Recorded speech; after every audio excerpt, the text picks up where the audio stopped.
guys, happy Tuesday. I've made it through Monday, my first day back to work. And I wanted to come on today because I have had a topic video that was sparked by watching my friend Erica's recent video regarding is the price worth it? Is one of her silicone dolls price worth it? And it got me thinking. And so I thought, oh, what a fun topic this would be to chat about the doll buying scale, if you will. Where are we at in the doll buying scale? Meaning, like, kind of reminds me of like the stages of grief, except for doll buying. So I'm gonna kind of get into like my theory on it, and I think that there are definite stages that we all tend to fall into depending on where we're at in our collecting, how long we've been here, like how many dolls we've purchased. Income has an effect on what we think about it.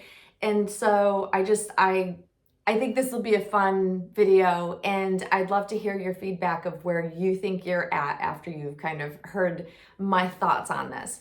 So to begin with, like, what sparked it is my friend Erica had made a video about potentially selling one of her silicone dolls. And when we post really high-end, especially silicone dolls, we do get a lot of messages of inquiry that people are interested, but you get a large general population goes, whoa, that's way too much money. How can a doll be worth that?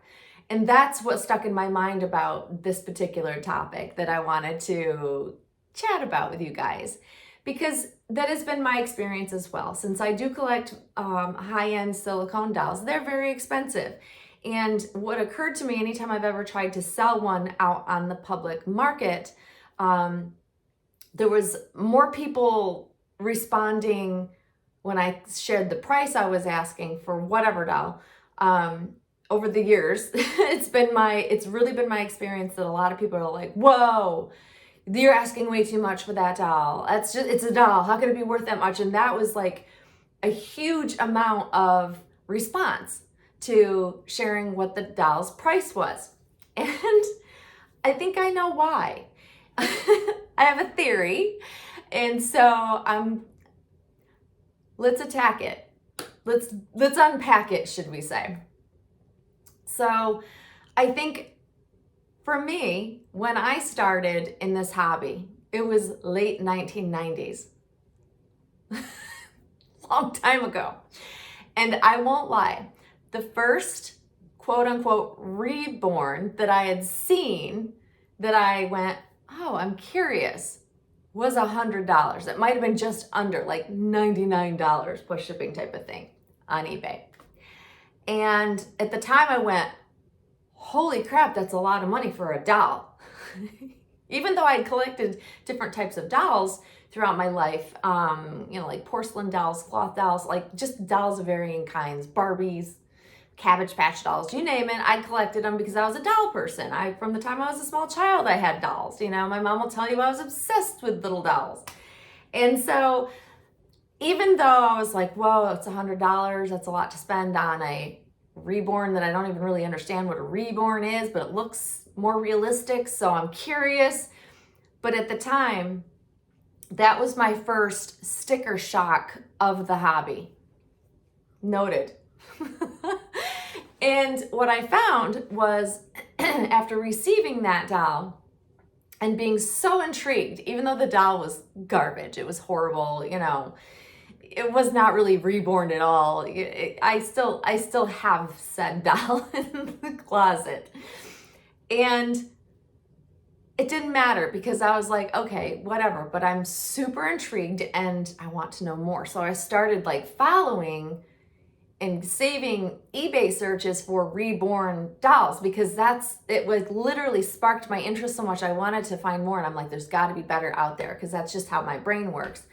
And then I started following like certain artists. It's also when I had stumbled into finding eventually Doll Fan Forum, where actual artists were part of the forum and shared their work there. And I actually got my first taste of real reborns.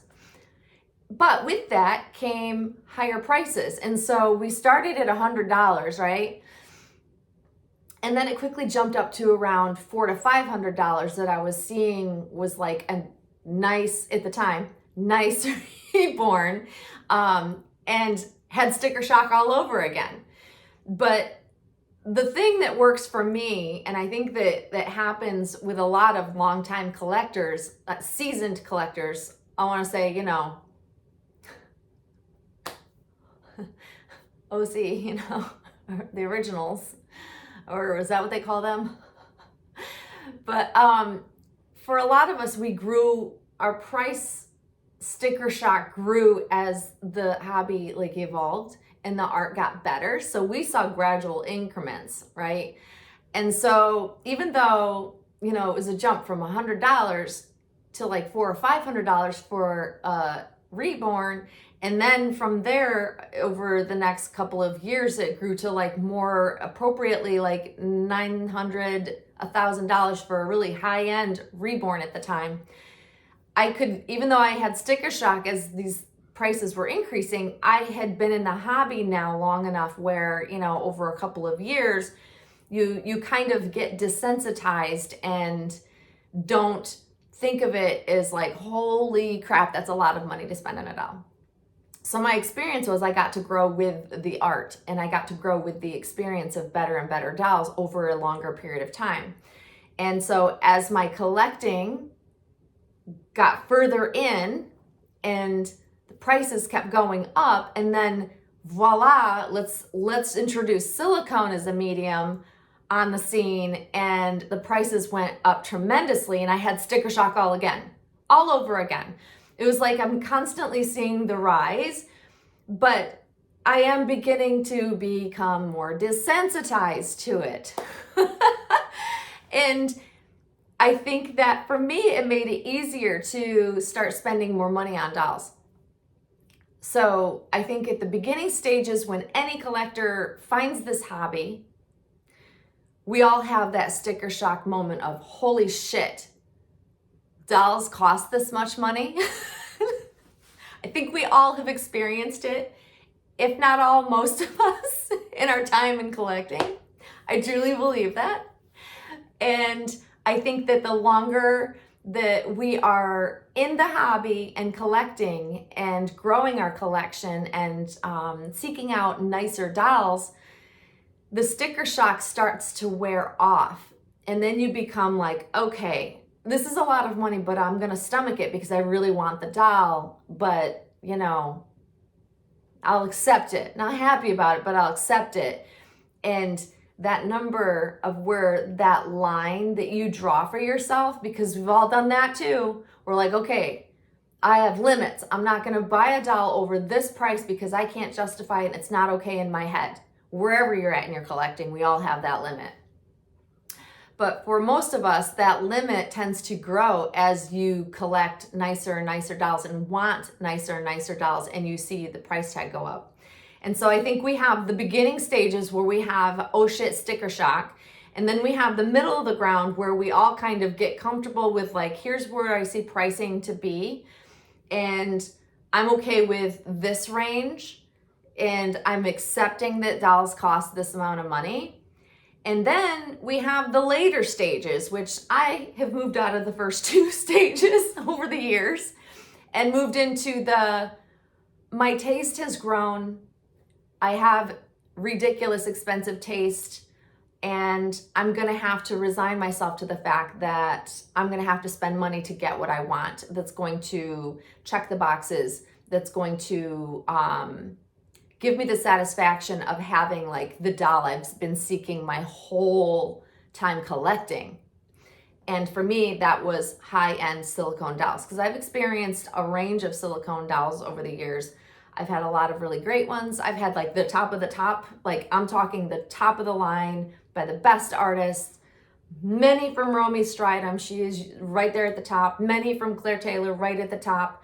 I've had Joanna Kay's dolls, like I've had a lot of dolls in silicone, because silicone, I learned early on, is a medium that I really crave and I like a lot for many various reasons we won't get into. But when I realized that, I moved from the category of like, okay, I'm happy within this range, and suddenly I'm like, oh, I'm going for it. I jumped ship to the I'm completely going for it stage. I'm going all in and I'm going to spend a large amount of money to get what I want. And then suddenly our heads readjust and we go, okay, this range of thousands of dollars becomes normal to us, to me, when I'm looking at collecting a new doll that I am truly willing to put my money into, that I know I will love. I think there are probably more stages in between, because stages of life also affect us. Where we're at, like in life, you know, I have a feeling that when someday in the future when I retire, I'm going to have to readjust my expectations of what I can do in collecting. I've already started to do that because of the fact that I'm just not comfortable, that limit. I'm not comfortable spending over a certain amount or having over a certain amount of money tied up into my doll collecting. It's just what I'm comfortable with. Whether that amounts to like $10 or $2 doesn't really matter. It's a price amount that makes me comfortable. And I think we all have those set limits for ourselves, but those limits tend to change depending on where you're at in your collecting. So I think when we experience, us seasoned collectors, when we experience selling, even you don't even have to be a seasoned collector. You're selling a high-end doll that is above an average range, let's say, you're gonna get a lot of folks that are new to collecting that are still in that, oh shit, $100 is a lot to spend on a doll stage. And I think you're also gonna find that happens with the middle ground folks that will spend a certain range, but not above that, because in their minds, they haven't gotten to the point where they could fathom spending any amount greater than whatever, if it's $1,000, whatever that limit is. And then the people you end up selling to a high-end silicone doll are going to be those people that have jumped boat and jumped into the third category, that they're like, I'm going for it because I know in order to get what I want, that's what the value of these dolls go for. And I think that it takes a while for some of us to get to the point where we are like, okay, that makes sense. That's what the doll should be worth, especially high-end dolls. And that could be including high-end reborns, like, prototypes that go for, a lot higher prices than just another doll of the same sculpt by an artist that might be a great artist, but they may not be a prototype artist. That price varies. And so we have these ideas in our head, I think, of where we value dolls at, and they're all going to be different. And it's going to be based on your experience. I think it's going to be based on what you've previously spent and become comfortable with. Because for me, over this many years of buying dolls, expensive dolls, it all becomes relative. Honestly, it all becomes relative. And I accept that even though I might not like the price tag, it's what they're going for, and it's where the market's at. And it also, there's so many factors in the high-end dolls and where prices go into. And Erica did a great job of explaining what goes into like her thought process of how she prices a doll. I think we all have thoughts on our own way of pricing dolls. I know I definitely do. However, I'm with Erica. I price my dolls very similar to how she does. But I'm curious, which category do you think you're in? I think this is so interesting because no matter how long some collectors have been in this hobby, they will never leave that second category. Like, they're never going to just go all in and spend thousands. And it could be because they cannot afford to and they know their limits, and that's, based on their income. Or it's simply because they just choose not to, because they think that it's just for them to enjoy the doll. It's not worth spending that amount of money. And I was in that mindset, for a long time. And I would almost add like a fourth category of the over-the-top prices, because y'all know, we have seen some of those over-the-top prices. Like, I'm talking like over 20 grand. That to me, that's the fourth category. That although I could technically come up with the money if I really, really wanted to, I just won't. That's a line. It's a price too big for me. I will never, no matter how much money I make, unless I became a millionaire, gazillionaire or something, then maybe I would contemplate, but I'm pretty sure I wouldn't. Just because it's above where I'm comfortable. So we can actually throw that fourth category out there. And if you're in that category, then I'd love to hear from you. I know a handful of collectors that would spend that amount of money, but they also live, they're in a different income category than most of us are across the board if we're looking at like the doll community as a whole. But because it's so wide and varying of people of different ages and, stages in their life, I'm just super curious where you're at, which category you would fall into. So I'm definitely in the third category, not thinking I'll ever get to the fourth category, but I know some collectors that hit the ground running when they became a collector, and they learned very quickly what it is like to find a special high-end doll, and they loved it and sought more, and they just dove in, skipped all of those other stages and went right for like the third stage, high-end stage, and some even the fourth stage. And I say great for them. I find it really interesting because I have sat back and watched so many new collectors come into the hobby, and the excitement, you cannot replace that excitement of your first beautiful, perfect doll in your eyes. And what that doll is doesn't matter. I'm just saying it's like the first time you acquire a sought after doll, a doll that you just really fell in love with. You cannot ever take away that first experience. I think that's what we continue to seek, is that first feeling of, oh my God, I'm in love. I have felt that multiple times, luckily, in my collecting. But I think that's also what pushes us into those higher categories, is because we want the realism, or we want that high end, or we just like certain things will help us get to those stages much quicker. And, I think whatever stage you're in, it's whatever works for you. There's no good stage, bad stage, or whatever. I just found it funny because I think that we all somewhat go through these stages, especially the first stage, that first sticker shock. I think we all remember the first time we went, holy, like mind blown. If you could have the emoji, mind blown. I think we've all been there. And that wears off as soon as you kind of delve in and you start seeing what there is out there. And I say this time and time again, but it's utterly true.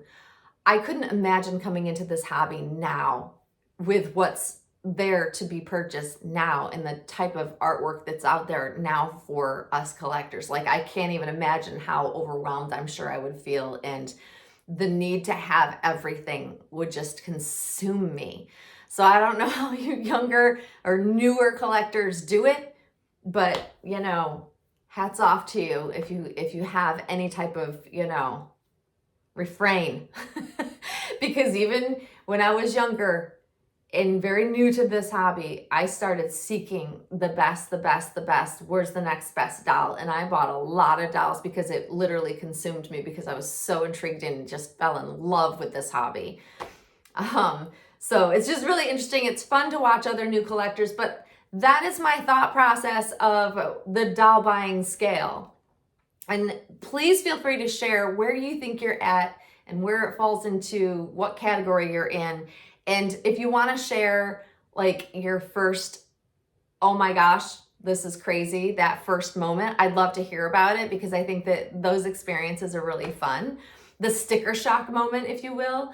And hopefully you guys enjoyed this video. I think that this is a topic because we're always talking about pricing. We're always talking about like expectations and things. And I think this is definitely a fun way to kind of talk about like our experiences of, over the years of, buying dolls and where our limits are on pricing. And yeah, I literally, it's like a parallel to me in the way that, you look at the stages of grief, it's the stages of buying for Reborn dolls.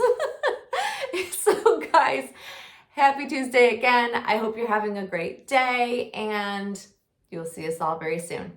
Thanks for watching, guys. Bye-bye.